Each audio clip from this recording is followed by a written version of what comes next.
Hello. അടിപൊളി ഡ്രസ്സൊക്കെ ഇട്ട് തലയിലൊരു കൊമ്പും കെട്ടി എന്തോ വലിയ കാര്യം സാധിച്ച പോലുള്ള നിൽപ്പ് കാണുമ്പോൾ നിങ്ങൾക്ക് തോന്നുന്നില്ലേ ഇതെങ്ങോട്ടാന്ന്? വേറെ എങ്ങോട്ടുമല്ല, നമ്മുടെ കൽപ്പാത്തി രഥോത്സവത്തിന് പോകാനുള്ള ബിൽഡപ്പിലാണ്. അവളുടെ മുഖത്തെ സന്തോഷം കണ്ടറിയാം ആൾ ഭയങ്കര ത്രില്ലിലാണെന്ന്. മാമയാണ് ബോഡി ഗാർഡ്. വീട്ടിൽ നിന്ന് ഇറങ്ങുന്ന മുമ്പേ പറഞ്ഞിരുന്നു ഒരുപാട് നടക്കാനുണ്ടാവും, മാമനെ ബുദ്ധിമുട്ടിക്കരുത്, നടക്കണമെന്ന്. അതുകൊണ്ടാവണം ഈ ഡിസിപ്ലിൻ വാക്ക്. റോഡിൻ്റെ ഇരുവശത്തും പലതരം ടോയ്സുകൾ കാണാം. അതെല്ലാം നോക്കി നടക്കുകയാണ്. ഇതിലേ പോയാൽ രഥം വലിക്കുന്നവിടെ ചെന്നെത്താം. ഇപ്പോൾ ഇതിലിങ്ങനെ നടക്കാൻ പറ്റുന്നുണ്ടെങ്കിലും ഒരു 5 മണി 5:30 ആകുമ്പോഴേക്കും നമ്മൾക്ക് നടക്കേണ്ട ആവശ്യമില്ല.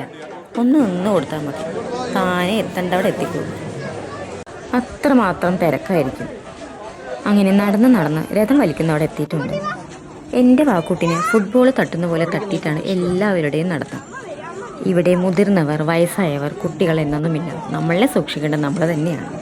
ഞങ്ങളെപ്പോലെ തന്നെ അവിടെ കൂടിയിരിക്കുന്ന എല്ലാവരുടെയും ഒരൊറ്റ എയിം, രഥത്തിൻ്റെ മുന്നിൽ നിന്നൊരു ഫോട്ടോ. ഞങ്ങൾക്കും അത് കിട്ടി. കുറച്ച് ഉണ്ടും തൊള്ളും കിട്ടിയാൽ എന്താ, ഫോട്ടോ എടുക്കാൻ പറ്റിയില്ലേ? നേരം ഇരുട്ടും തോറും തിരക്ക് കൂടി വരുന്നത് നിങ്ങൾക്ക് കാണാം. തെരുവുകളെല്ലാം വെളിച്ചത്തിൽ മിന്നി നിന്നപ്പോൾ ആ രഥം മുന്നോട്ട് നീങ്ങുന്ന നിമിഷം ശരിക്കും ഒരു രോമാഞ്ചം. ഇതാണ് നമ്മുടെ കൽപ്പാത്തിയുടെ മാത്രം അവകാശപ്പെടുന്ന രഥോത്സവം. നേരം ഒരുപാട് ഇരുട്ടിയപ്പോൾ കളിപ്പാട്ടങ്ങളെല്ലാം വാങ്ങി ഞങ്ങൾ വീട്ടിലോട്ട് മടങ്ങി. ഇപ്പോഴാണ് രഥോത്സവം കംപ്ലീറ്റ് ആയത്. കണ്ണടയും വെച്ച് ഇവളെന്താ ഈ മേലോട്ട് നോക്കി നിൽക്കുന്നതെന്ന് എനിക്കറിയില്ല. ചുളിവില ഗ്ലാസ് അടിച്ചു മാറ്റി ഞാനൊരു ട്രയൽ നോക്കി.